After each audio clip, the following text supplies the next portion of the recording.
Agora. Pronto, Maninha, Agora. já foi antes. Certo. Então, boa tarde a todos. Sejam muito bem-vindos ao nosso espaço de discussão sobre educação odontológica. Hoje estamos recebendo o professor Roberto Carlos dos Santos Pacheco, um professor aqui da Universidade Federal de Santa Catarina, que nos orgulha muito. Professor Roberto é professor doutor em Engenharia de Produção, professor titular do Departamento de Engenharia do Conhecimento da UFSC, é uma pessoa muito importante para esse departamento, participou da criação, coordena o programa de pós-graduação em Engenharia e Gestão do Conhecimento, foi pesquisador e instituidor do Instituto Stella, ele atua é líder do grupo de pesquisa coprodução de commons digitais, tendo participado como pesquisador, né, instituindo várias plataformas e commons digitais, como, por exemplo, a plataforma Lattes, o Portal Inovação, o Portal Sinais, plataforma Aquários, portais de competências em vigilância sanitária, e educação ambiental, enfim, o professor tem uma trajetória com atuação interdisciplinar, né, uma notória participação, sendo coeditor da segunda edição do Oxford Handbook de Interdisciplinaridade, 2017, onde ele coeditou uma obra da trilogia de interdisciplinaridade no país, que foi liderada pelo professor Arlindo Felipe Júnior. A sua produção acadêmica e tecnológica resulta da coprodução com mais de 600 colaboradores e inclui mais de 200 publicações. Hoje, ele vem falar conosco sobre o tema da educação digital e desafios contemporâneos. É importante que todos observem o Lattes do professor. Eu vou selecionar alguns artigos, professor, se me permitir, já selecionei alguns para postar no chat, porque acredito que essa leitura vai complementar, ou poderá complementar a sua fala, e ajudar nós aqui, dentistas, professores de odontologia, estudantes. Nós temos aqui boa parte da diretoria, né, ex-diretores, diretores, participantes da comissão de ensino, do grupo de avaliadores do INEP. Temos aqui professores aqui da Casa de Odontologia, da UFSC, então, de todas as partes do país. Então, seja muito bem-vindo, estou muito orgulhosa particularmente, já comentei isso no grupo da diretoria, tendo em vista que pude cursar o doutorado aí, né? Então, Engenharia de Produção, área de Mídia Conhecimento, e me deparar com essa inovação, criatividade e atitude interdisciplinar que procuro, né, trazer, levar comigo aqui na minha trajetória. Então, muito obrigada Maninha aí que está articulando esses convites, a palavra é toda sua. Bom, primeiro, muito boa tarde a todos, professora Daniela, o agradecimento é realmente todo meu, e a professora Maninha por ter viabilizado esse encontro, admiração pelo trabalho que vocês fazem, né, no ensino da odontologia, e espero poder contribuir com uma discussão que, claro que o período pandêmico precipitou sobre nós, que é o uso das tecnologias na educação, mas que está aí presente há bastante tempo, né? Então, para isso, fiz aí acho que é sempre bom, né, saber o roteiro e para onde é que vamos e quanto tempo vamos falar, né, como combinado com a Maninha. Eu vou fazer um disclaimer ali sobre essas lentes, né, que é a parte do quem somos. Vou falar um pouquinho, você já comentou meu resumê, mas faço um pouco de por que a gente tem essas lentes aí multidisciplinares e agora mais recentemente transdisciplinares sobre a temática da educação. E ainda eu vou pedir até talvez um pouquinho de paciência sobre conceitos, né? Acho que é muito importante a gente ter um alinhamento de conceitos e definições. E tem 4 deles que a literatura nos coloca que são bem importantes para a nossa conversa em seguida, que é o conceito de ciência cidadã, de transdisciplinaridade, de bem comum ou commons e de transformação digital. Esses são 4 elementos que nós vamos detalhar, mas que fazem a sustentação dos construtos pelos quais a gente tem trabalhado nas nossas pesquisas. E nas nossas pesquisas temos tido um certo atrevimento aí de também criar construtos, né, dentro da linha de doutorado e mestrado da Engenharia e Gestão do Conhecimento, que são os commons digitais, a ciência digital e a educação digital. Vou falar deles também. E, ao final, para ilustrar como é que a gente tem trabalhado com educação esses temas, eu vou trazer a experiência de 2 projetos. Um que foi feito com a graduação, que é o projeto Alexandria, e o outro que está agora em andamento, que é o projeto Seuros, que é feito com a sociedade, com funcionários municipais. Então, com isso, eu imagino que a gente possa ter uma abrangência para uma discussão e uma conversa com todos presentes aí, né? Bom, as nossas 3 lentes, né, a gente tem isso está bem, né, Maninha, bem fresquinho, porque sexta-feira foi justamente a minha prova para titular, onde a gente tem que fazer o famoso memorial de atividades acadêmicas e praticamente repassar a sua trajetória acadêmica. E aí, acho que foi constatado até numa autoanálise aí de que essa trajetória fez eu ter a felicidade de poder ter 3 lentes aí na caminhada, né? Na docência aí, fui professor de graduação, de pós-graduação nesse período, e também como pós-graduação na Engenharia, Gestão e Mídia do Conhecimento, e antes na Engenharia de Produção, claro, a produção de conhecimento. E no projeto da plataforma Lattes, a gente teve ali a gênese de criação o nosso grupo de pesquisa ficou o Instituto Stella, né, que é o Instituto Sem Fins Econômicos de Pesquisa e Desenvolvimento, que completou 20 anos esse ano. E ele teve que fazer no seu estatuto também geração de empresa. Então, a gente participou aí do processo de geração da empresa Tex. E essas lentes que são as lentes pelas quais a gente olha a educação. Então, como um instrumento que forma pessoas que podem, né, com o meio da educação, também formar outras e, quem sabe, né, serem transformadoras de realidade por meio da educação. Dentro do conceito de educação digital, como eu disse, eu vou tratar agora os construtos que são de literatura e que nós fizemos as nossas escolhas metodológicas para a pesquisa da educação digital. O primeiro deles é um conceito que surge em meados dos anos 90, pelo Alan Irwin, né, no seu livro de Ciência Digital, o primeiro a formalizar isso, quando os cidadãos americanos, preocupados com a qualidade da sua água, levam para a universidade água de tratamento que busca nas torneiras, né, e as universidades americanas do leste americano, essa situação levou a uma participação direta, né, no processo da sociedade, da universidade com o anseio da sociedade. E aí ele propõe, ali em meados dos anos 90, que essa participação cidadã, pelo menos na coleta de dados, análise de dados que vem do mundo real, promove, né, essa colaboração melhor do cientista com a sociedade. E aí, se você procurar hoje no Oxford English Dictionary, isso virou uma definição, né? Quando o cidadão coleta e analisa dados, que são lá do mundo real, e faz isso, obviamente, com capacitação, com ajuda, ele vai ajudar o cientista, e surgiu, então, o conceito original da ciência cidadã. Muitos exemplos ganharam destaque, né? Esse Project Feeder Watch aqui, por exemplo, é impressionante o quanto que o mundo rapidamente conseguiu, por esses portais, documentar a vida de pássaros, sons de pássaros, e vários hoje artigos dessa área já são produzidos com coleta de dados da sociedade.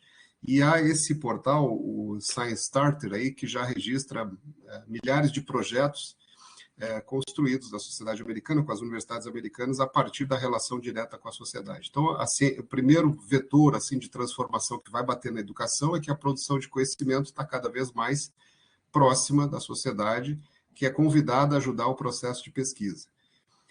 A ciência cidadã na saúde também é bastante presente, né?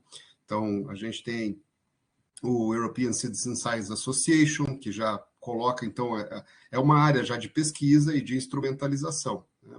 E quais são as perspectivas de uso na saúde? A coleta de dados, como já veio da gênese da ciência cidadã, mas também a questão das evidências, da ação cidadã em pesquisa em saúde, e isso também acontece na área de odontologia, né? Trouxe 3 exemplos aí, plataformas, essa plataforma da University of Birden, né, que usa um chamamento por meio da ciência cidadã para o cuidado dentário, usando instrumentos para isso, instrumentalizando essa relação da universidade com a sociedade na questão do tratamento dentário. Reportagens mostram isso e alguns descobrimentos iniciais aí na pesquisa com o uso da ciência cidadã, né, dentro desse conceito, então, de provocar uma coprodução entre o cidadão e a produção científica. Então, esse é o primeiro conceito, né? A gente ter a cidadania participativa no processo de produção de conhecimento científico. E isso leva diretamente a um conceito seguinte, que é o da transdisciplinaridade. Nós trabalhamos aí por força da criação do Engenharia e Gestão do Conhecimento, do programa de pós-graduação na área multidisciplinar. Uma preocupação muito grande foi compreender, né, o que é exatamente, quais são os modos de produção científica e o que diferencia o inter do multi, e agora, mais recentemente, o nosso planejamento estratégico de 2019, nós os assumimos como transdisciplinares de coprodução. Por quê? A multidisciplinaridade normalmente acontece na resolução de projetos, problemas complexos, por meio de projetos em que as áreas científicas se unem naquele momento, cada uma contribui com o seu conhecimento, normalmente com uma coordenação, e o projeto se encerra, as áreas voltam ao trabalho original que tinham, né? Então, a troca de modificação entre elas, com criação de metodologias híbridas, não acontece tanto em projetos multidisciplinares, mas acontecem em espaços interdisciplinares, que é quando os cientistas de diferentes áreas permanecem juntos, trabalhando em desafios que vão cada vez mais exigindo a combinação de métodos e de visões de mundo dessas áreas. Aí a gente tem as explicações clássicas, então, da multi e da inter. A transdisciplinaridade, ela tem um problema que ela não tem um consenso ainda, ela tem 4 epistemes, e nós, com esse trabalho que fizemos aqui com o professor Frodman e com a professora Julie Klein, no handbook da Oxford de Interdisciplinaridade, conhecemos a visão americana para transdisciplinaridade, que é aquela que diz isso aqui: o conhecimento é transdisciplinar quando a combinação dele tem atores científicos, mas também da sociedade. Então, a gente respeita aquele conhecimento vindo da prática, vindo da sociedade. Normalmente, a gente tem na universidade o conceito de extensão, né? A sociedade é mais cliente da nossa aplicação. E na transdisciplinaridade de coprodução, não, né? A gente tem os atores não acadêmicos como partícipes. E aí há uma série de consequências, desde o planejamento, do que pesquisaremos, como trabalharemos, e claro que, como eu disse, a ciência cidadã entra ali com um dos pontos, que é a própria participação cidadã nesse conceito de geração de conhecimento científico, né? Está corroborado também na visão da professora Julie Klein, ela que participou lá em 73 da conferência da OCDE, que criou, né, junto com o Piaget, as terminologias e as epistemes para pluridisciplinaridade, também se tratou a multi, a inter e a trans, e tem sido uma pesquisadora importante nessa área de trabalho, e veja que ela fala que essa colaboração visa a resolução de problemas, né, que é algo bastante importante também para a transdisciplinaridade. Então, ciência cidadã e transdisciplinaridade. Há uma relação direta também com outro conceito importante, que é o da coprodução. No início dos anos 70, né, a professora Ostrom, que eu vou fazer referência em seguida, mas ela traz esse conceito de que os problemas complexos da sociedade não poderiam ser resolvidos só pelo governo, ele tinha que contar com a cooperação e colaboração e coprodução, portanto, da sociedade. O famoso 911, né, americano, nasce ali naquele momento com esse conceito por trás. Quando o cidadão chama a polícia, chama a segurança, ele está intervindo positivamente na segurança local. E esse conceito de coprodução surge, por isso a transdisciplinaridade de coprodução assume na sociedade um protagonismo também nas nossas missões internas da universidade.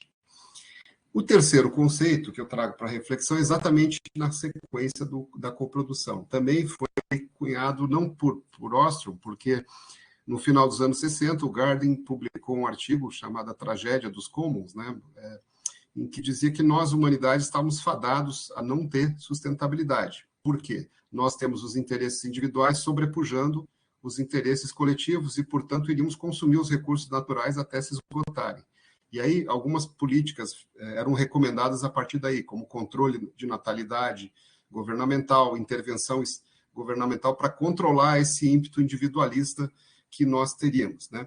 A professora Ostrom já trabalhava bastante com a discussão da institucionalização das instituições coletivas, né? E ela pegou, então, esse conceito de commons e fez disso um objeto de pesquisa nos próximos anos todos. Ela pesquisou mais de 6 mil casos nos vários continentes, buscando coletivos de pessoas, pescadores, bibliotecas públicas, nos vários continentes, aldeias indígenas. Será mesmo que nós não temos condição de buscar a sustentabilidade de nenhum recurso natural ou produzido em coletivo? E aí, quando ela descobriu nesses 6 mil casos que aqueles que foram sustentáveis, que, por exemplo, o peixe, mesmo sem ordem de defesa de governo, era mantido por comunidades de pescadores por centenas de anos, o que tinha em comum essas comunidades? Aquelas bibliotecas públicas onde os livros estão preservados, o cumprimento de 8 princípios. Né? Então, no seu livro da governança dos commons, ela publicou esses 8 princípios e, com eles, ela foi a primeira mulher a ganhar o Nobel de Economia, mostrando que tem saída, sim, né, para os coletivos humanos manterem recursos naturais ou produzidos sustentáveis. Né? Rapidamente, os 8 princípios. Né? Primeiro, a clareza, delimitação do que é esse bem comum, já que a vida coletiva vai ser sempre regada de conflitos, né? Conflitos sociais. Ela definiu, eu acabei não falando ali, né? Commons para ela, recursos compartilhados sujeitos a conflitos sociais. Eu acho muito importante essa definição, porque o conflito faz parte da definição de um commons, assim como o compartilhamento dele com indivíduos. Então, se eu tenho compartilhamento, eu tenho conflito, quais os princípios preservados para essa coletividade? Ter clareza do que é o commons, né? Depois, a clareza do que é esse commons, o contexto local, ou seja, não basta acreditar que regras externas vão valer sempre para todas as localidades, não, eu preciso entender o local e construir o contexto local na coletividade daquele commons. Os coletivos, as pessoas partícipes, os commoners, né, têm que ter consciência e ciência da sua participação, que é o terceiro princípio, e aquelas regras, significa inclusive reconhecer as regras, aquelas regras que forem aplicadas no commons têm que ser monitoradas, e se houver um descumprimento, que é o quinto princípio, penalidade. Penalidade porque descumprimento de regra não faz ter sustentabilidade na preservação do commons. O que eu chamo ali de autonomia, e a resolução de conflitos tem que ser rápida, né, porque eles vão acontecer, então tem que ser não custoso resolver conflitos. Autonomia porque não deveria haver uma autoridade externa àquele commons que preservasse, que mandasse mais do que o próprio coletivo. Naturalmente, aqui eu tenho que ter a inteligência de preservar regras que eu posso ser cumprido, não vou ferir regras externas. E, finalmente, uma governança multinível entre esses atores, eles não são iguais. Né? Ela foi muito mal compreendida no início, porque, até pela etimologia da palavra commons, né? Comunismo, e, na verdade, ela mostrou que se aplicava a qualquer regime governamental, a qualquer relação, inclusive de consumidor com empresas. Você tem ali, desde que você delimite o que é o commons, como é que esse coletivo preserva essa relação de bem comum. Então, o commons é o nosso quarto conceito. Vamos guardando e depois a gente faz uma síntese. O quinto conceito, que é a transformação digital. Então, nós estamos agora na sociedade digital. O que significa isso? Que a tecnologia digital, todas as tecnologias da informação e comunicação, estão transformando a nossa vida humana. Esse foi o primeiro conceito de Salterman e Force, lá em 2004, e preserva hoje a identidade. Como assim? Se a gente olha nessa figura à esquerda aí, a gente tinha muito, e tem, né, a sociedade de consumo de produto, para pegar aqui um aspecto da transformação digital, que é a sociedade de consumo. Então, ter o meu carro, né, ter a minha casa, no máximo, se eu for para um hotel, então eu tenho e compro o espaço naquele hotel, naquele período, e a gente viu que nos últimos anos, com as plataformas digitais, estão cada vez mais tornando o ter uma vontade simplesmente de utilizar. Né? Por exemplo, o japonês tem já, claro que a juventude japonesa não quer comprar carro e quer ter acesso à mobilidade. Né? Então, isso está modificando o senso de propriedade. Esse é um primeiro nível de transformação digital. Isso muda comportamento, não é só, portanto, uma questão de tecnologia. Um artigo recente, o professor Neri e o professor Ramiro fizemos aí esse alerta para o setor público, né? Essa transformação digital também para as organizações públicas significa um impacto no suporte ao serviço ao cidadão, a forma com que ela vai se posicionar, e a lógica não é a lógica do lucro, né? da macroeconomia que essas plataformas, Uber, iFood, seguem. Tem que ser a lógica, aí entra então, do bem comum, né? Que devem preservar nessas plataformas, para elas se tornarem plataformas de geração de bem comum. E aí chegamos à educação, mas o assunto não era educação, pois é, a educação digital para nós, ela é a transformação digital do setor educacional. E esse fenômeno vem sendo estudado por várias organizações, né? O Global Center for Digital Business Transformation, ele tem esse estudo feito há bastante tempo já, sobre as tendências e impactos setoriais da transformação digital. E é curioso observar que lá em 2015, então, assim, obviamente, a própria tecnologia é o primeiro setor, porque ele é o promotor da transformação digital. Em segundo, a gente pode ver que isso aconteceu, né? O Netflix, toda a área de entertainment, né, foi a primeira transformada com o uso do acesso digital.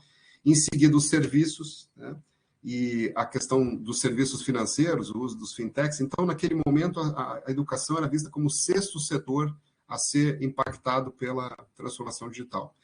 E ali, em 2017, já sétimo setor, né? As telecomunicações vieram para frente, só que aí vem uma pandemia e nós tivemos que, tudo que era tendência teve que ser feito, né, por forceps, né? E ela volta a ser o sexto setor impactado, então, por mudanças causadas pelas tecnologias digitais.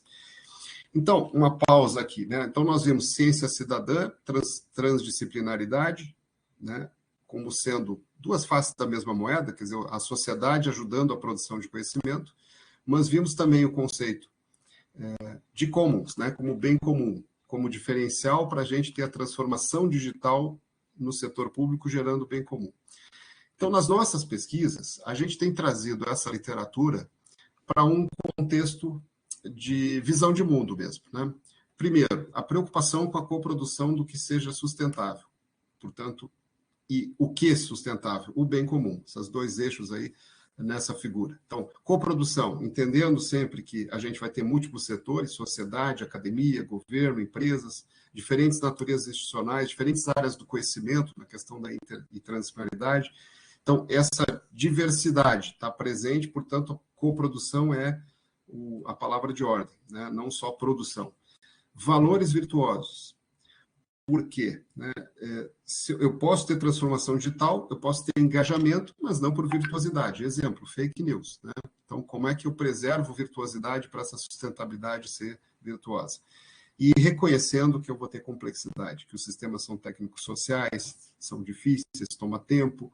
Então, esses 4 eixos fazem parte aí do contexto com que a gente tem pesquisado. Em 2014, a gente foi um pouquinho mais atrevidos, né?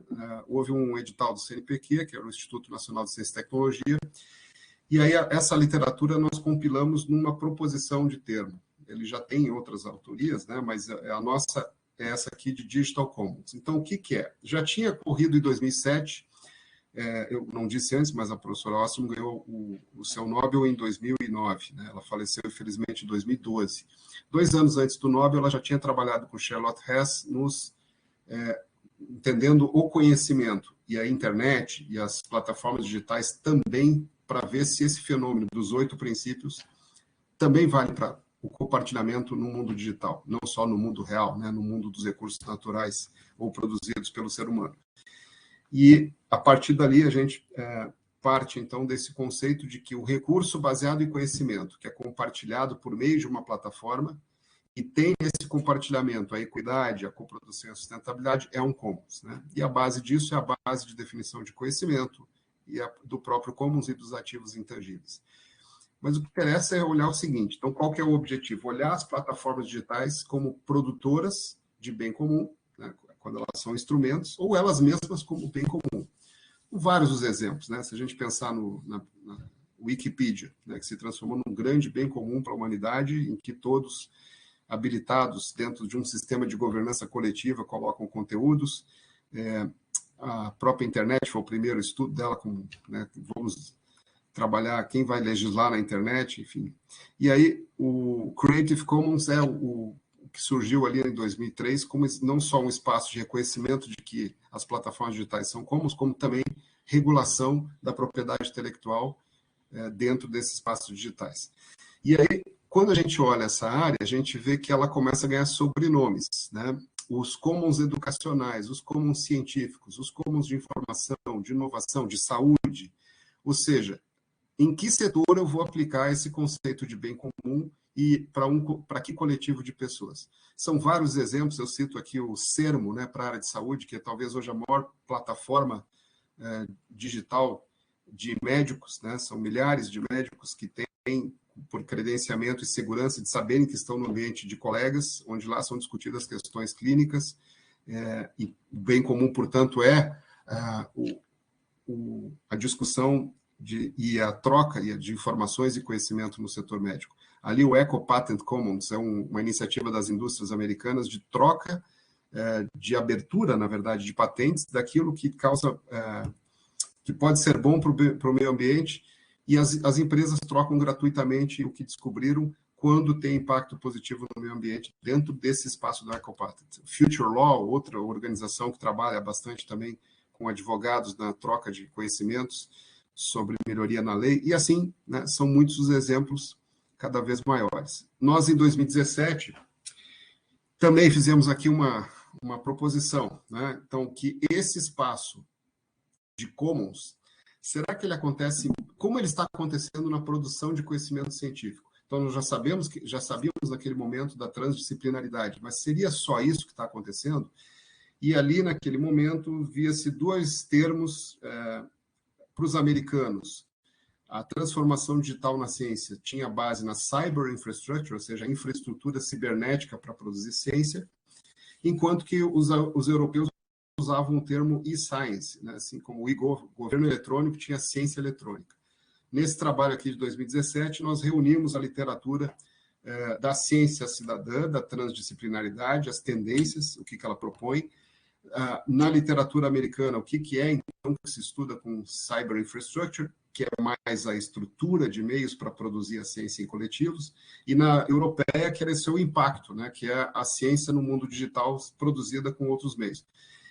E, claro, tudo isso tem impacto na gestão de ciência e tecnologia. Por exemplo, a partir dessas definições, a National Science Foundation passou só a fazer financiamento de coletivos, para não criar compra de... Por exemplo, eu compro um microscópio eletrônico só para o meu laboratório. Isso terminou, né? Quer dizer, eu preciso ter rede e trabalhar em rede para otimizar recursos. Então, nós fizemos esse estudo e produzimos uma representação, naquele momento, do que seria a Digital Science, né? Visando, de novo, os commons, agora o commons de conhecimento, que é o conhecimento científico, produzido tanto por pesquisadores como pelos cidadãos cientistas, a partir das citizen science, e outro conceito que se descobriu, os colaboratórios, né? Não só laboratório, mas colaboratório em rede, tanto dentro da academia, entre laboratórios, mas também nessa relação com a sociedade. E ali à direita, os impactados, beneficiários, né? É claro, a comunidade acadêmica, professores, alunos, mas também os fazedores de política, os gestores públicos, os homens de negócio, como é que as empresas entram nisso, e, obviamente, a colaboração também com organizações sociais. Então, como que esse universo de atores está sendo impactado e como que o produtor de conhecimento também está impactado. E a gente verificou uma série de transformações naquele momento. O crowdsourcing, né, que é a busca de recursos financeiros para pesquisas, não só para além do recurso clássico de fomento. O data science, que só explodiu desde então, né, que é a produção de conhecimento a partir dos dados. Enfim, uma série de áreas que se trabalha dentro desse chapéu ciência digital. E aí chegamos no tema, né, da nossa discussão, mas a produção de conhecimento, então, está sendo transformada, a pesquisa está sendo transformada pela transformação digital e a educação também. Então, o digital aqui sempre vai caracterizar nessa visão a transformação digital daquele setor. Educação digital. Muito bem. Agora um artigo de 2020, né, nós trabalhamos, então, e sugerimos os modos 1 e modo 2 para essa transformação digital. Por que modo 1 e modo 2? Porque, como todas as organizações, em todos os setores, a transformação digital está mudando a relação da oferta que ela tem com o chamado mercado que ela atinge. Obviamente, isso é a sala de aula para a universidade, né? Então, a entrega da aprendizagem, ou por meio do ensino, está sendo transformada também. E é a mais estudada, a de literatura maior. Mas a organização universitária também é uma organização. E a transformação digital também muda os seus meios, a sua cultura. Então, o modo 2 é exatamente a mudança dos processos da infraestrutura dessas instituições. No caso do modo 1, nós propusemos aí uma escala, né? É muito claro essa questão, né? Se estuda muito na sociedade digital as versionamentos. Então, a versão 1.0, 2.0. Mas, para quem vê a figurinha ali, eu acho que fica claro. Né? A educação presencial clássica, quando o quadro negro é uma invenção do século XVIII, né? Então, o professor usando o quadro e transmitindo diretamente o seu conteúdo, foi a geração 1.0. Quando a gente viu, começou a ver, inclusive a partir do surgimento do conceito de extensão, né, universitária, que a prática é fundamental nesse ensino, então tem que combinar laboratório com a sala de aula, que é a segunda figura, eu estou ali na 2.0. Ainda é presencial, mas agora com muita prática desse conhecimento adquirido. E o maior tempo vivido aí nos últimos é a híbrida, né, que a pandemia voltou a questionar o EAD com o presencial, ou o uso remoto. Então, toda essa família de educação à distância, ensino híbrido, está nessa geração 3.0. A 4.0, que é a disruptiva, que eu costumo botar uma frase, é o fim da sala de aula. Né? As salas darão lugar a espaços e a aula dará lugar à aprendizagem. Então, a educação digital é os espaços de aprendizagem híbridos com utilização de tecnologias. Então, esse aqui é o modo 1. Muita literatura, muito desafio, né, para o ensino acontecer nesse caminho.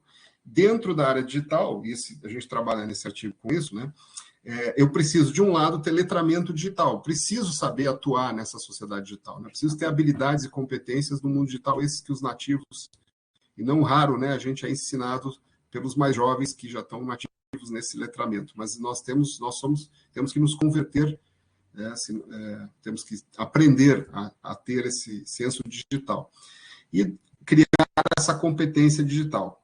E aí vocês veem as faces das duas moedas, né? O aprender e ensinar, tanto que está se falando no termo ensinante e aprendente, né? E os espaços de aprendizagem são coletivos, cada vez mais. E o que é a entrega da competência? Eu preciso botar um sobrenome no saber. Então, o saber pensar, o saber ser, o saber fazer, o saber cognitivo, né? E tudo isso cria dinâmicas, que é isso que a sociedade digital quer do cidadão digital, né? Então, o digital aqui não é exclusivamente tecnologia, né?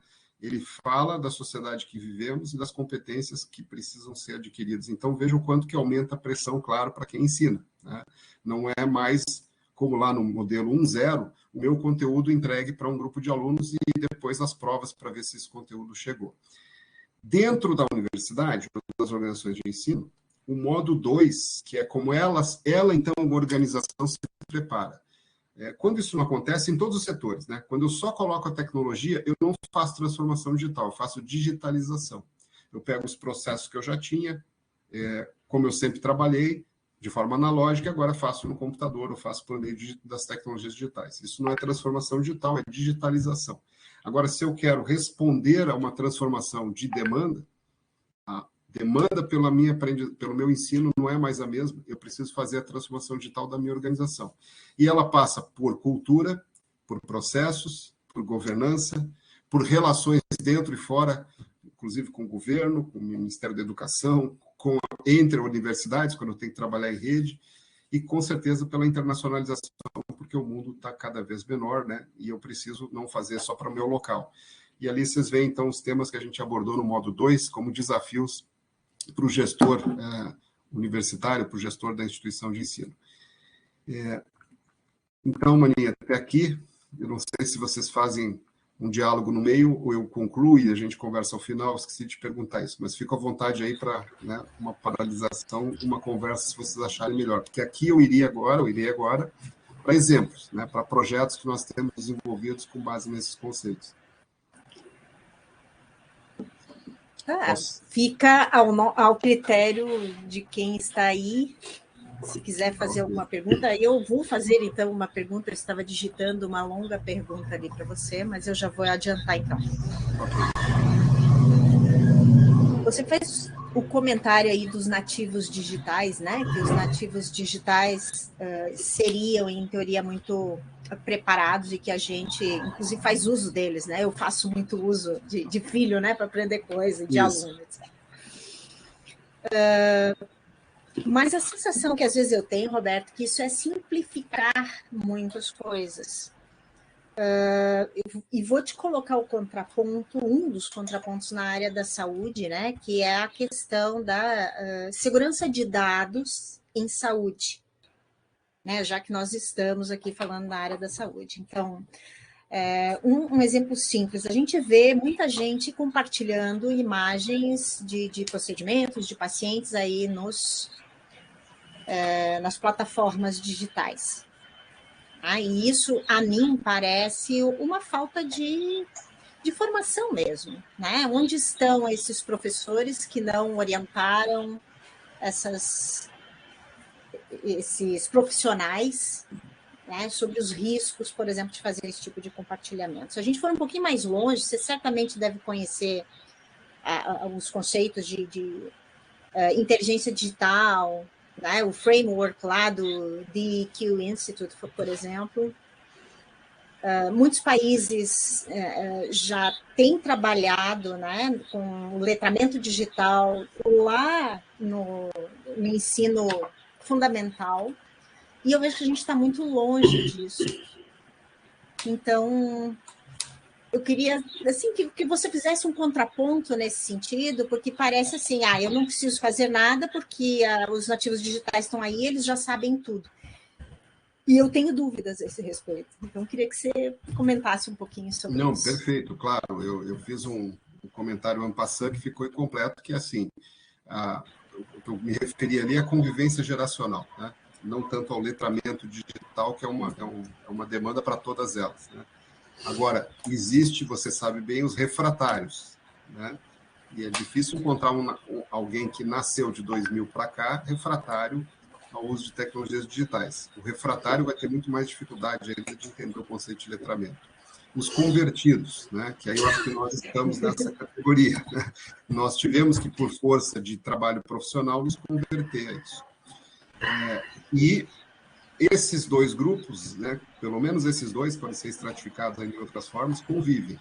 Para todos é necessário um letramento, e ele é bem mais amplo, claro, segurança de dados, consciência de impacto do uso, né, cidadania digital, uma série de termos ali que de competências que precisam ser adquiridas, e sim, nós temos uma facilidade de plena adoção, né, no Brasil, uma coisa cultural também, né? Somos usuários de redes sociais em grande escala, e esquecendo aí dos perigos que vêm junto, gestão de risco. Então, isso tudo faz parte do capítulo letramento, e em alguns aspectos é curioso, por exemplo, é muito bom você ter lembrado, em alguns aspectos o convertido tem mais conhecimento do que o nativo, por estar consciente, né? O caso da segurança de dados eu não tenho dúvida, né?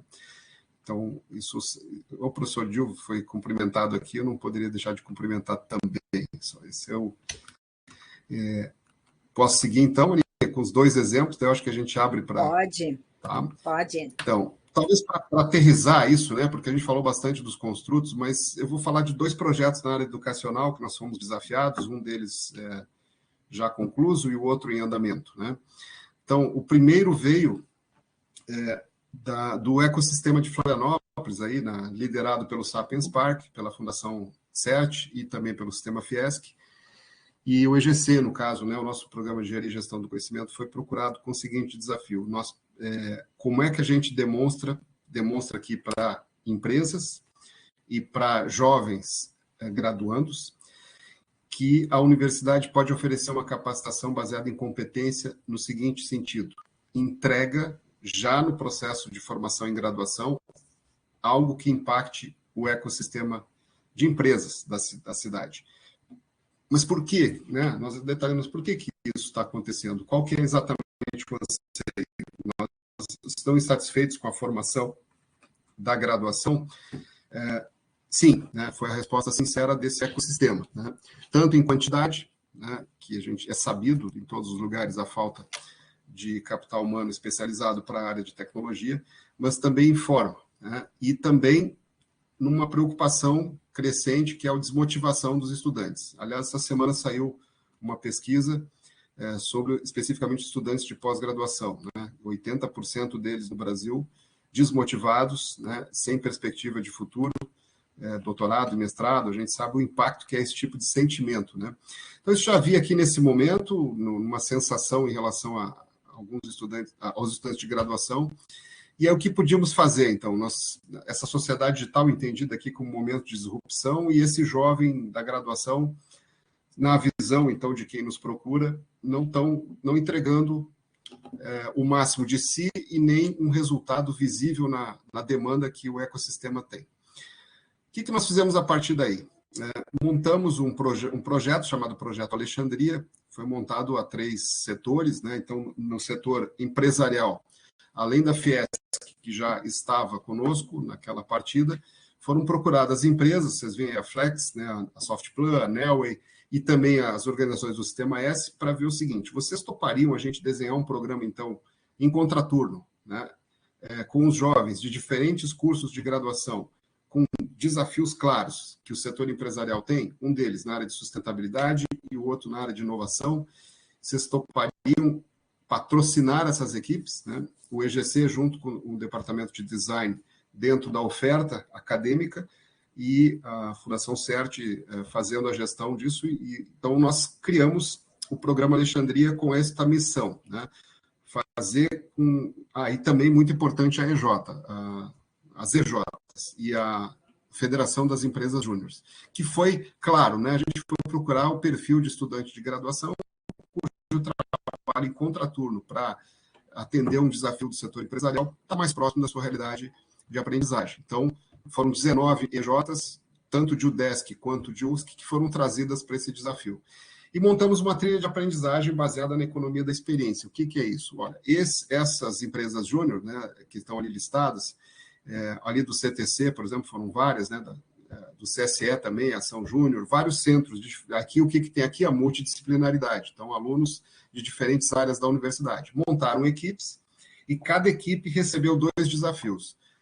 A derivação de um produto de inovação dentro da Agenda 2030 e uma contribuição de redução de resíduos, gasto de energia, água, nessas empresas patrocinadoras. Cada equipe recebeu um patrocínio para poder usar em projetos e nós criamos aí uma bolsa de valores, né? Uma moeda de troca em que as empresas investiam qual projeto é mais promissor. E dentro da entrega de conteúdos, nós combinamos profissionais. Então, para cada conteúdo nessa trilha que ajudaria, né, a equipe a resolver o problema de inovação ou o problema de sustentabilidade, veio o professor da UFSC, num primeiro momento, e um prático, um especialista, um consultor daquela área, num segundo momento, sempre atacando o problema que é parte da trajetória de fazer uma derivação de inovação ou um impacto em sustentabilidade. Então, nós tínhamos salas de aulas também híbridas aqui, né? Professores da prática e da teoria aplicada em cada área. Resultados, né? Então, foram 6 meses em contraturno, a cada aula eles tinham uma etapa do projeto encaminhada e acompanhada. E as equipes competindo mesmo, né, para ver quem vai ter o melhor resultado. Aqui tem alguns exemplos de coisas simples que eles fizeram aí na parte de sustentabilidade, proposições dentro dos ambientes das empresas que os patrocinaram, né? Então, eles foram buscar na prática, colocar na prática aquilo que aprenderam com os especialistas e com os professores. Resultado de impacto. Aqui eu trago, não a derivação de inovação, foram 2, mas as principais foram mesmo nos planos de sustentabilidade. A soma das ações colocadas deles baixou 5 kW de energia elétrica de consumo, 4 toneladas de rejeitos e 56 mil litros de água a menos de consumo nas organizações que patrocinaram o Alexandria. Mas se vocês forem nas redes sociais ver o depoimento dos jovens, para mim, pelo menos, foi o que mais impactou, né? Olha, eu estava desestimulado, não acreditava que a universidade fosse me ajudar em nada na minha vida profissional, já estava com vários desafios fora, atendendo, mas agora vejo a importância. Foram uns depoimentos muito bacanas mesmo que apareceram dos alunos motivados nesse processo de contraturno. Então, veja, olhando lá os conceitos do início, né? Ciência cidadã, as empresas, o ecossistema de inovação entrando junto conosco, não na ciência, mas no ensino. A gente fez essa trilha de aprendizagem a 6 mãos, né? O apoio a compreensão de que esses jovens continuam sendo jovens, mas estão sendo formados com uma praticidade e com um desafio que eles terão na vida real. Então, essa foi a experiência com o programa Alexandria, e nós trabalhamos com liderados aí pela professora Patrícia na área de neoaprendizagem, que demos o nome, então, para essa trilha de aprendizagem estabelecida com competência na prática a ser medida com indicadores, né? Esse conceito da neoaprendizagem, nós estamos aplicando agora, e aqui vem a última parte então, da minha fala, que é o programa CEURS, né? De onde veio o CEURS? Ele é um desafio também que chegou a nós, no EGC, pelo Centro de Síntese em Cidades Globais do Instituto de Estudos Avançados da Universidade de São Paulo. O professor Alindo Felipe Júnior tinha feito o seu pós-doc no MIT e viu lá a preocupação com a capacitação dos funcionários, dos agentes municipais na Agenda 2030. Então, como é que a gente capacita os agentes municipais no Brasil na Agenda 2030 e principalmente na municipalização dos seus ODS, porque o Brasil fez esse compromisso, né? E está longe de alcançá-lo pelos números. Está longe? Roberto, bom, pois não. Eu vou te pedir só para você contextualizar. Eu não tenho certeza que todo mundo sabe aqui do que você está falando, que é a Agenda 2030 e o que é a ODS. Ok, vou fazer isso nesses. Não só você não tem certeza, como essa estatística mostra isso. De cada 10 brasileiros, 7 não sabem o que é, né? Isso. Quer dizer, o compromisso das Nações Unidas para um mundo melhor, com os 17 Objetivos do Desenvolvimento Sustentável, inclusive saúde, bem-estar é um deles, né? Educação para todos, passando por energias. Né? Educação é outro, que é o quarto, né? E aí veio esse número assombroso, né, feito em 2017. De cada 10 brasileiros, 7 sequer sabem o que se trata, né? E os outros 3 eu desconfio que acham que é uma coisa das Nações Unidas. Quer dizer, não é um compromisso que nós temos a ver com ele. E, então, você ter um compromisso, além de ter agenda, né, e esse gráfico que eu passei rápido aqui, então, né, Aninha, posso voltar, não caiu do céu, né? A gente teve, por exemplo, o Brasil Eco 92, teve a conscientização de que temos um planeta com recursos esgotáveis e que o que fazemos com ele deixa heranças de um ou de outro tipo para gerações futuras. E esse compromisso mais recente começou pelos ODMs em 2015, os Objetivos do Desenvolvimento os ODMs foram mais para os países em desenvolvimento, né? Eram 8 objetivos. E aí, em 2015, se revisita isso. Diz, não, nós precisamos para todos os países. E aí vem, então, a Agenda 2030 com seus 17 Objetivos do Desenvolvimento Sustentável. Qual que era o desafio aqui agora? Então, se você olhar a literatura, se você olhar ferramentas, projetos, há um grande movimento no mundo para chegar ao cumprimento dos ODS, até porque nos ODMs se fez muita coisa positiva. Mas todos requerem o quê? Capital humano na cidade, que é onde, ao nível local, está o nosso problema de sustentabilidade. Então, o CEURS, nessa cooperação UFSC-USP, ele se propõe, então, a aplicar a educação digital para a formação de capital humano na cidade. O funcionário da prefeitura, o funcionário da Câmara Municipal e o agente da sociedade civil. Como é que a gente chegou lá? E aqui vem um outro aspecto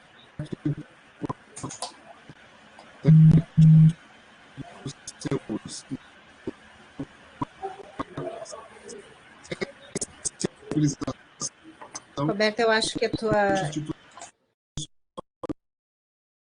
Eu não sei se é só comigo que está falhando. Já está na ciência e tecnologia, aqui em Brasília. A minha...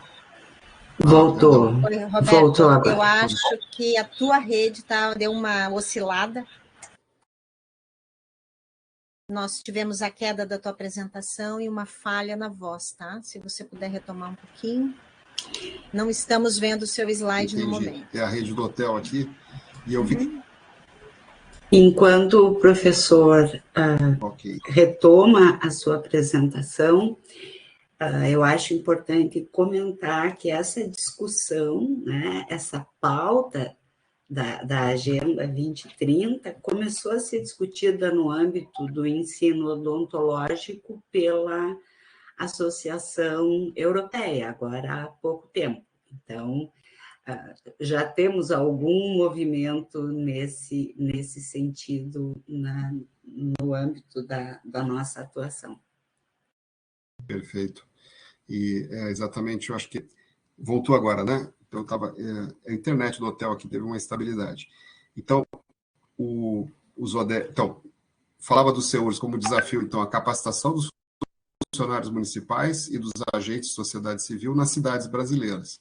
E dentro dos SEURs, nós já contamos aqui com várias organizações difusoras. Então, além do Parlamento Federal, do Ministério da Ciência e Tecnologia, junto às universidades, tem, no estado de Santa Catarina, a FECAM, a UVESC, que é a União de Vereadores, a FECAM, que é a Federação de Municípios, e o SEBRAE, com Cidade Empreendedora, que foram signatários, então, difusores para levar os SEURs até as cidades, e a gente iniciou, completamos um ano agora desse programa, em que esses funcionários de prefeituras, de Câmara Municipal e de organizações da sociedade estão recebendo de forma online, baseado em competências, curso para o que é a Agenda 2030, quais são os ODS e como que eu levo um ODS para a minha cidade. Né? São as perguntas de competência que eles respondem. Há uma trilha, assim como havia no Alexandria uma trilha lá para aquela derivação de inovação, de sustentabilidade para as empresas, aqui é uma trilha para como municipalizar os ODS.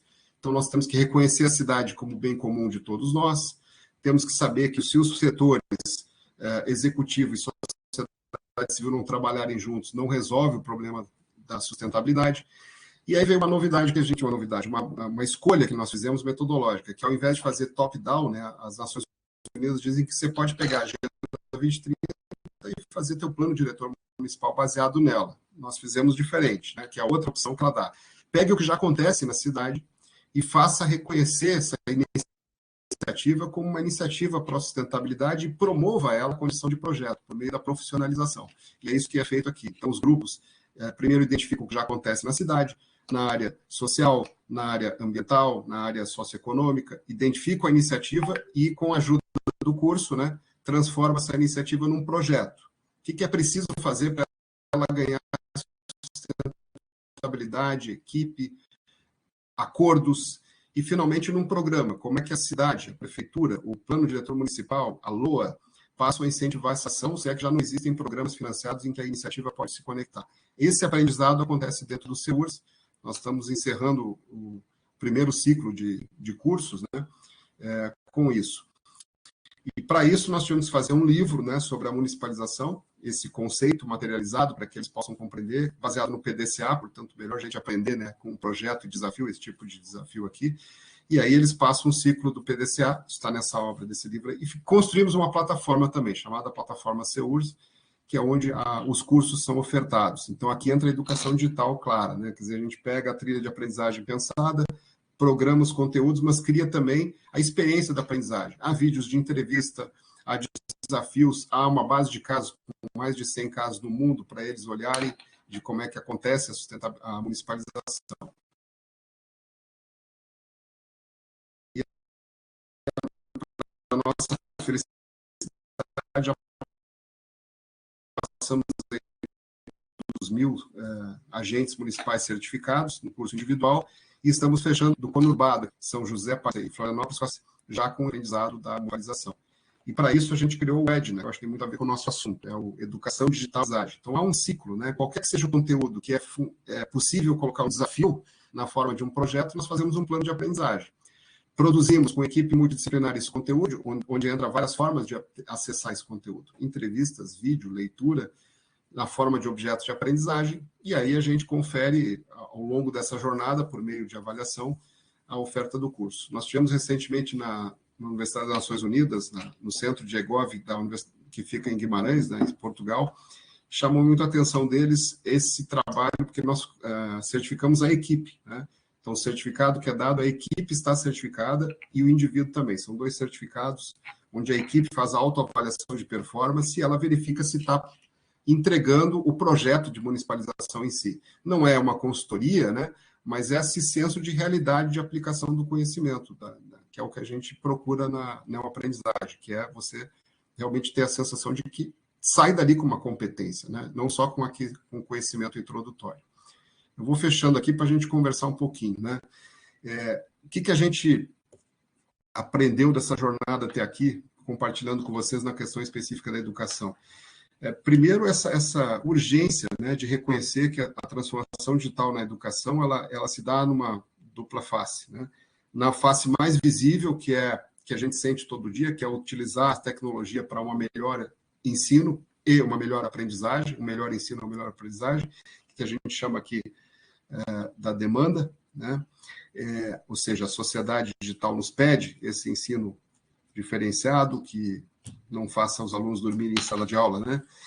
Mas também tem, e isso é a face que eu acho mais oculta, para que isso aconteça não é só um problema da relação ensino-aprendizagem, também é da instituição enquanto organização, né? Ela está pronta ou ela só está fazendo digitalização de processos antigos, querendo funcionar como nova porque está usando tecnologia.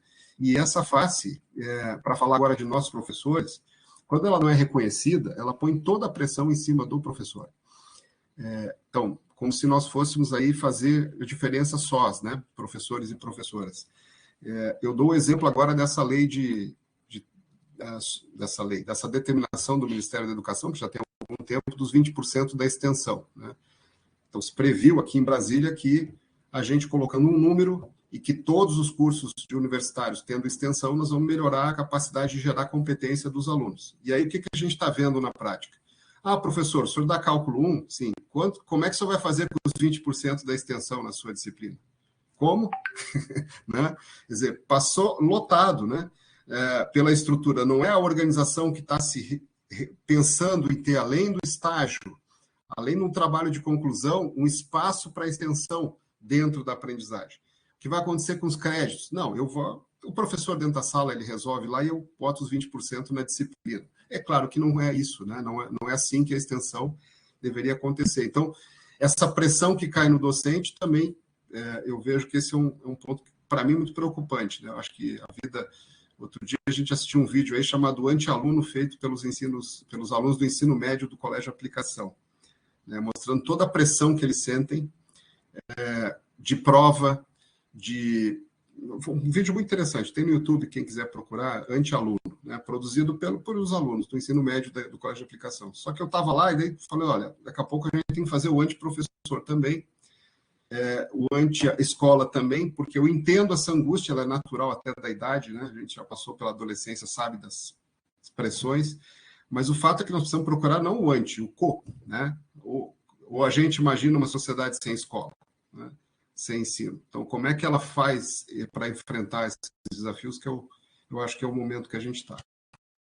Eu acho que eu passei do tempo pensado aqui, porque me entusiasmei, agora eu fico à disposição dos colegas.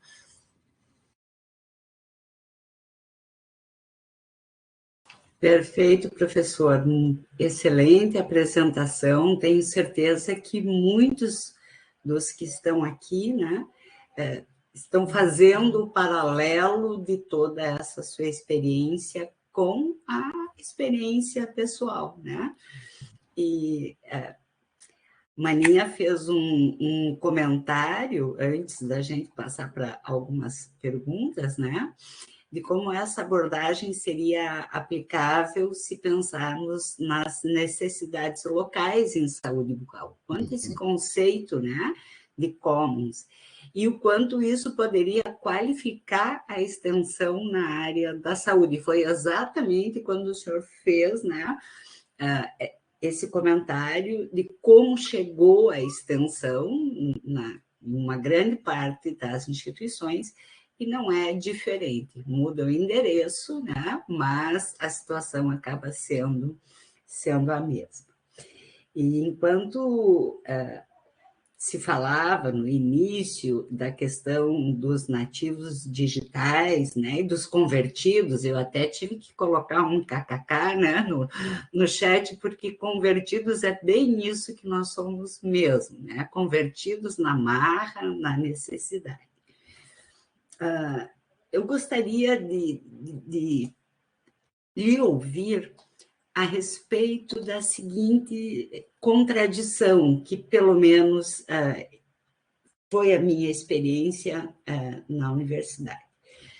Os estudantes são muito capazes de passar 100% do seu tempo digitando num celular, né? mas eles não são capazes de buscar fontes fidedignas de conhecimento, não são capazes, em sua maioria, né, com honrosas exceções, de buscar ferramentas que lhes auxiliem nesse processo. Então, existe algo publicado nesse sentido. Nós temos mais, assim, na odontologia, questionários, estudos transversais de literacia, de letramento digital. Eu mesma tinha um projeto de extensão de informática para odontologia, ensinando PowerPoint, base de dados, pesquisa, né? Então, queria lhe ouvir um pouco, assim, o que nós poderíamos aproveitar para induzir o comportamento, a prática docente, para melhorar isso com os nossos estudantes. Bom, primeiro, acho que tem uma coisa que nunca sai de moda, né, que é a pedagogia do ensinamento do próprio erro, né, o quanto que o erro ensina. Então, eu vejo que a gente foge um pouco, às vezes, de explicar mesmo para os alunos o que acontece se eu fizer. Eles brincam muito com outro dia, a brincadeira aquela, a diferença entre pesquisa e cola é quando eu cito a fonte, né? Então, se eu não citar a fonte, eu colei, se eu citar a fonte, eu pesquisei, né? Só que, e normalmente a gente faz o quê? A gente não tem o argumento que eles querem dentro do contexto, ou seja, o convertido a eles. O que seria esse exemplo que eu dei? Hoje aconteceu essa discussão aqui com o pessoal já adulto, aqui não tanto os jovens, mas como é que você traz a diferenciação de uma pesquisa científica para aquela prática organizacional? Eu acho que nós precisamos entrar mais no mundo do aluno. Isso é a parte difícil para nós. Por que ele está fazendo uso da internet daquela forma e não consultando as coisas, a forma com que nós gostaríamos que consultasse?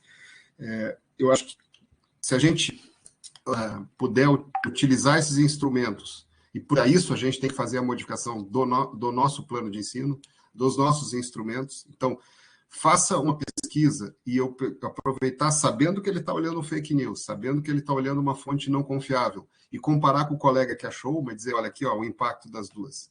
Não, a gente tende a não deixar, a cortar, né? Ainda tem colegas que não permitem o uso de celular, uso de computador, como se fosse aí a saída, né? Então, não sei se vocês receberam, teve um vídeo muito interessante de um estudante japonês, parece que é real, em que tem uma turma e o professor proibiu os alunos de levarem laptop, né?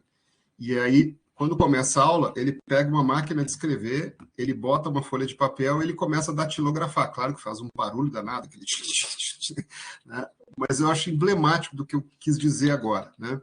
Quer dizer, eu impedir o uso dos devices que estão no dia a dia deles não vai ser o caminho, né? Então, tem sim vários estudos de como usar essas tecnologias digitais no seu plano de ensino a seu favor, né?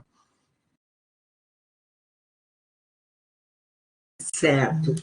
Particularmente, eu penso que esse comportamento vem muito do ensino médio também, né? Que talvez essa questão pudesse começar a ser abordada mais precocemente na educação, né? Porque ontem mesmo eu almoçava com o meu afilhado, né, que vai fazer vestibular aí na UFSC daqui uns dias, e tinha recém feito o Enem e disse, nossa, eu não sabia mais fazer prova, né? Tudo bem, não vamos entrar no mérito dos formatos de avaliação. E eu acho que também um impacto da pandemia foi essa questão, né? de consumir o imediato mais do que já poderia ser antes, né? Professor, nós temos aqui uma pessoa que eu acho que eu não conheço, o Ricardo José Rabelo, que fez vários comentários aqui no chat, né? Então, acho que para não ficar cansativo, de repente, o senhor pudesse comentar esses questionamentos dele aqui, ou o senhor quer que eu leia? O Ricardo poderia passar para ele o microfone e ele dar uma palestra para vocês. Tá? O Ricardo é uma referência em transformação digital no Brasil. Eu vejo que ele fala. Porque eu vi, Ricardo, eu estava olhando o meu PPT, não estava olhando o chat aqui, então posso passar, né? Se quiser salientar uma delas aqui. A indústria 5.0 já está a caminho, né? Uma completa fusão entre os mundos físico e virtual. Isso. Está aí, Ricardo. Salas e ambientes completamente intensivos de ensino-aprendizagem, habilitados. Então, né, Ricardo, o que a gente acha dos ambientes híbridos, né, e do uso de avatares? Estão aí. A minha dúvida mesmo, assim, é quase uma ansiedade. Como é que a gente vai conseguir inclusão, em primeiro lugar, né, inclusão digital, e o problema permanece já nas várias áreas de tecnologia. Como é que a gente vai conseguir responder com recursos, porque a gente sabe que requer investimentos em infraestrutura, investimentos em processos, mas a minha dúvida maior, a ansiedade maior, e falo agora da universidade pública, né, é a cultura organizacional implantada, o nosso modelo Humboldtiano lá do século XIX, com departamentos, com estruturas administrativas consolidadas, que deram muito positivo para a sociedade. Né? Parece que quando eu falo assim, parece que está tudo errado. Não. Elas foram construídas e construíram os engenheiros que temos hoje, os dentistas que temos hoje, os médicos que temos hoje. Só que quando a gente viaja, eu tive agora há pouco, por exemplo, no Instituto Monterrey, no México. Né? Estive no mês passado e visitei universidades portuguesas. E especialmente com a pandemia, já era pré-pandemia, mas a pandemia colocou um novo plano institucional para as universidades, uma nova estrutura de investimento, e coisas simples, como, por exemplo, layout de sala de aula. Estão terminando completamente os layouts com fileiras e professor lá na frente. Né? As salas de aula estão se tornando espaços multiuso, né? Em que a dinâmica de ocupação de cadeiras e outra, quem vai ocupar a cadeira e quem vai estar virtual, vai ser colocado junto. Então, esses espaços híbridos estão sendo não só pensados se existirão, eles já estão planejados e sendo construídos. Né? E nós não temos essa discussão à mesa. Né? Então, essa é uma preocupação. Então, eles são reais, Ricardo, mas eu não sei se a gente chega a tempo. Né? E a consequência disso é grande, né? A começar pelo desestímulo dos jovens. Mas ele pode falar, viu, Vânia, tão bem ou melhor que eu do tema. Tá ótimo, não? Que bom vê-lo aqui, Ricardo, prazer. A mim também preocupa, de certa forma, neste tópico, a questão da educação para a atitude, né? Que é importante em todos, o saber ser, né? Que é importante em todas as áreas, mas que na área da saúde, ainda em pleno ano 2022, nós precisamos ensinar um comportamento de acolhimento, né? E o quanto isso é um desafio, estando longe do estudante, mesmo nas fases iniciais do curso, que podem utilizar muito esse ambiente virtual, mas o desafio que nós temos para produzir conteúdos, né, que possam mostrar isso. Eu, durante a pandemia, tentei procurar um vídeo de uma entrevista, né, de uma entrevista dialogada, de uma anamnese, de uma consulta odontológica. Não existe, pelo menos não existia, né, quando eu procurei, sequer uma em português. Sim. Né? Então, também esse é um espaço grande de produção de conteúdo de forma colaborativa, porque um vídeo bem feito que se faça serve, né, para muita gente. E o Roberto fez alguns outros comentários aqui. Eu, só para registrar, dei uma olhadinha em paralelo também ao que o professor Rabelo comentou sobre a inteligência artificial e os cômodos digitais. porque um outro ponto é assim, né? Se os agentes artificiais também vão entrar nesse ecossistema educacional, e se já estão entrando, e quando os nossos alunos estiverem aprendendo da Alexa, quando estiverem aprendendo da Cortana, enfim, das secretárias em vez dos professores, né? E o Commons, eu achei interessante ele mencionar, porque uma questão muito que já é presente, que é a propriedade intelectual. Já é presente, inclusive, há mais tempo. O próprio EAD tinha esse problema dos professores. Era o maior temor dos professores com a educação à distância nos anos 90, era perder reconhecimento da sua propriedade intelectual, dos seus conteúdos, né? Então, o reconhecimento mesmo e a difusão. E eu acredito que sim, Ricardo, acho que Commons ajuda, porque a gente tem trabalhado com coprodução justamente na diferenciação da explicitação dos termos de propriedade autoral, né? Quem é o autor, por que percentual é a sua autoria e qual é a cadeia de valor econômica, inclusive, do uso da autoria. Eu acho que o reconhecimento da autoria é fundamental até para manter qualidade do que é produzido, né?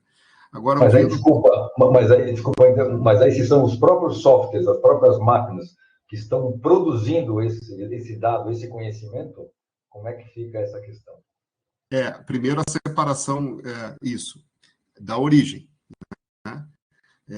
E eles estão produzindo informação, o conhecimento da outra palestra aí, né? Mas, então, saber a origem, né? Porque uma das coisas do fake news é essa dificuldade de saber a origem. E reconhecimento da origem está parte da propriedade intelectual. Bom, se elas estão produzindo, eu sei a origem, sei que é uma origem de máquina. Qual que é a diferença, então, né? Vou dar um exemplo aqui de hoje, assim, uma discussão que estava tendo se era possível, a partir de todas as bases de dados da justiça, você fazer, com ciência de dados, um algoritmo de previsão de comportamento feminicida, né? É um trabalho que será uma das dissertações. E claramente já deu para ver o seguinte: se você for estudar a literatura de comportamento feminicida, e se você for olhar o que já se publicou, e principalmente conversar com especialistas de campo no tema, vai olhar para as bases de dados e ver que está faltando grande parte dos dados importantes, porque o registro do policial não cobre esse dado, né? Então, a máquina, por enquanto, se for olhar só aquela base de dados, vai produzir uma informação pela metade. Por exemplo, se sabe que o histórico familiar do autor é importante, e ninguém tem histórico familiar, a princípio, no registro lá, vai ter que fazer outros cruzamentos. Então, a gente sabe disso, né? Na ciência de dados está limitado o que o dado pode contar, enquanto que os humanos já podem ir além disso, né? Agora, eu não posso deixar de comentar, professora Vânia, assim, há uma diferença muito grande, né? Você falou aí do que aconteceu com o aprendizado durante a pandemia, e eu acho que as áreas que mais sofreram são as áreas que precisam muito da experiência prática laboratorial para o aprendizado. O odonto, né? Como é que... Será que eu procuraria um dentista que jamais teve a chance de ir no laboratório experimentar, né? Na prática, como extrair um dente, por exemplo, né? Quer dizer, é óbvio que há uma enorme limitação. Eu centrei muito a minha palestra aqui na educação digital e no online, mas a questão mesmo é híbrida, né? Eu acho que esse é o grande desafio pós-pandemia, a gente vir para o híbrido, a gente reconhecer que a gente pode utilizar essas tecnologias para estreitar distâncias, mas voltar à presença do presencial e do uso, especialmente em áreas do conhecimento, onde isso é imprescindível, né? Então, eu não queria deixar de fazer esse disclaimer. Perfeito. Muito obrigada por esse comentário, né? Sem dúvida, nós temos assim muito a avançar. Hoje, no Brasil, ainda não temos nada relevante, mas softwares, simuladores que estão online, né? Então, por exemplo, as próprias universidades europeias, na volta da pandemia, usavam uma estação de simulação, por exemplo, para fazer uma restauração, para saber se aquele estudante poderia voltar para a clínica, né? Que daí já é atenção ao paciente supervisionada, porque além do laboratório a gente tem isso, né? Pelo menos Claro. aí 2 anos de clínica na instituição em que vai se moldar não só o comportamento, como também a questão da habilidade manual, né? Então, a gente também tem um campo muito forte para, eu vejo, para a pós-graduação brasileira trabalhar esses recursos, né? Que são simuladores virtuais para procedimentos que são bem interessantes, né? Mas, ao mesmo tempo, algumas instituições estão aí fazendo proposta de curso EAD para odontologia. Existe já uma convocação no Ministério da Educação para que se discuta a regulamentação do EAD na odontologia. Eu resumiria num parágrafo, né? Não pode ser uma frase curta, mas, enfim, né? Muito bem. Dá uma olhadinha aqui no chat, se nós temos Daniela falando, essa é uma questão central para o ensino odontológico, as nossas diretrizes curriculares nacionais registram a necessidade de 50% de práticas e 20% de estágios, né, na rede de saúde. Então, a gente, às vezes, precisa trabalhar com recursos, já que a gente não consegue combater de frente, a gente combate de lado, né? Então, isso tem nos ajudado muito. Fábio, excelente sessão, muito obrigado. Tenho que me ausentar. Tchau, Fábio, obrigada pela presença. Se temos mais algum comentário. Eu vou fazer um comentário, então, sobre... ok, eu seria realmente contra, entendendo perfeitamente o EAD para odonto, mas eu tenderia a ser a favor da educação digital para odonto. E a Claro, diferença, professor. né? É importante diferenciarmos os termos, né? Acabamos de ter uma política nacional para a educação digital aprovada, e nós acompanhamos, os professores do EGC ajudaram a deputada Ângela, que foi a autora da proposta, e uma das coisas que chocou no início foi exatamente que representantes do setor educacional não diferenciavam EAD de educação digital, né? Então, a primeira coisa é a diferenciação dos construtos aí. Então, a educação que faz competências para a sociedade digital, ela não prescinde do presencial. Ela transforma esse ambiente em híbrido, né? Ela traz a tecnologia para melhorá-lo. Então, é isso que é. E ajuda a formar o cidadão, né? Não é só para o seu aprendizado, né? Quando eu fui olhar o site do Instituto Stella e fui olhar o seu currículo, né? Então, quer dizer que o senhor é o responsável, é um dos responsáveis por todo o nosso sofrimento para começar a usar o Lattes, professor. Eu não poderia deixar de fazer esse comentário. Dizem que é o que vai estar escrito na minha lápide, o culpado, né? Nós entregamos para o CNPq em 2004 a plataforma Lattes, né? No mesmo ano que começou o EGC, foi de 97 a 2004.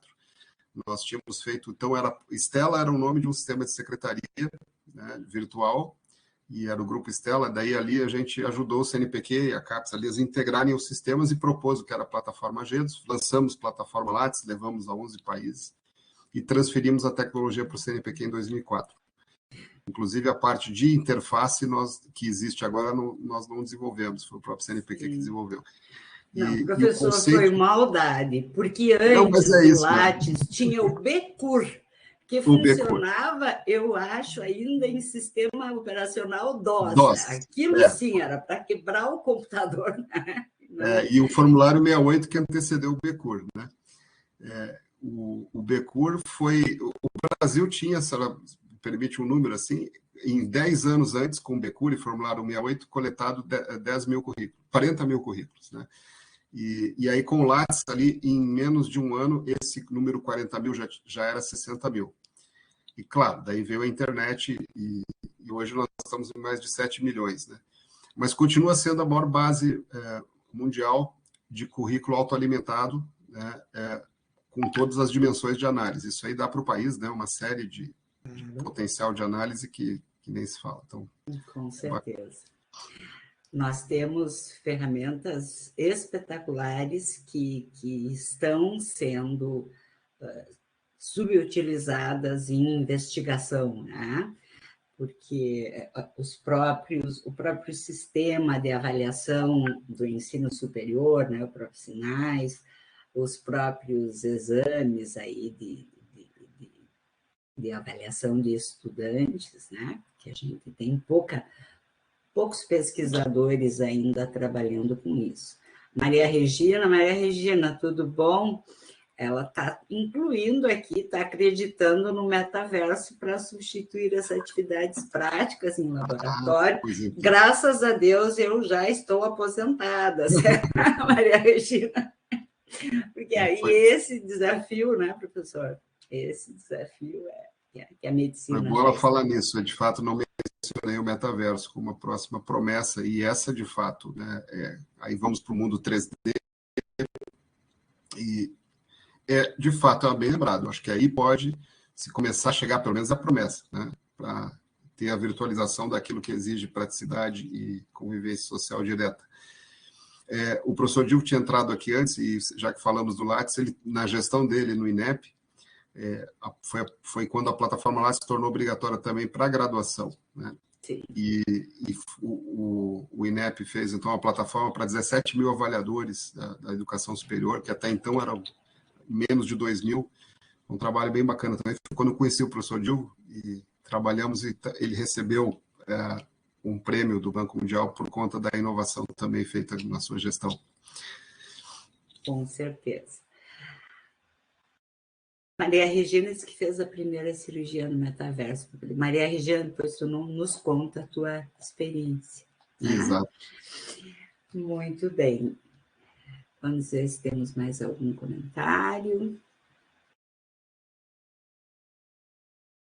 E o dia que a plataforma Lattes ficou fora do ar, deixou todo mundo enlouquecido, né? Tá certo. Muito bem, professor. Então, se nós não temos mais perguntas, a gente está se aproximando aqui do nosso tempo mais ou menos pré-estabelecido, né, das 19 horas. Gostaria de lhe dizer que foi uma excelente fala, não só em termos, né, de um aculturamento no tema, mas também de nos fazer pensar muito, né, a respeito dos desafios e das potencialidades que a gente tem na área de ensino da odontologia. Eu agradeço muitíssimo aí de público a Maninha, né, que fez esse contato. Talvez a gente já tenha se conhecido pessoalmente, eu estive no seu programa, na banca do professor Edemir Costa, não sei se era do seu tempo, se não era, né? E foi um prazer tê-lo aqui conosco. Vários elogios aqui, né? No chat, e agradecimentos pela sua presença. Maninha, você quer fazer o fechamento com o professor? Posso fazer. Então, só agradecer de novo, Roberto. Eu, de público, sou sua fã há um bom tempo, adoro te ouvir. E quero ter a oportunidade de continuar aí aprendendo contigo.